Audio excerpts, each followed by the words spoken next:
ายบางสุประการขอให้ทุกท่านด้วยลาภสินทรัพย์มีเงินคำหมดทุนนับอังคข้างคูณไว้ให้ห่างไกลเฉยใช้ก็คือเวลายังหนุ่มสิ้นยาวหูยาวยุ่งนั่งไหลยาวยาม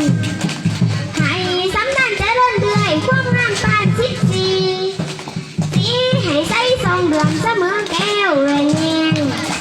ให้บรรดุที่แมงสมดังมโนหมายจงสุขกายสบายใจและหังที่สีตาบาดนี้สาวนั่งลาที่ขอไก่โกนฝากเป็นก้อนสำนีที่ไก่เจ้าก้อนสาที่ไก่เจ้าก้อนสาสมใส่เจ็ดตุลามีใจกาตูกใหญ่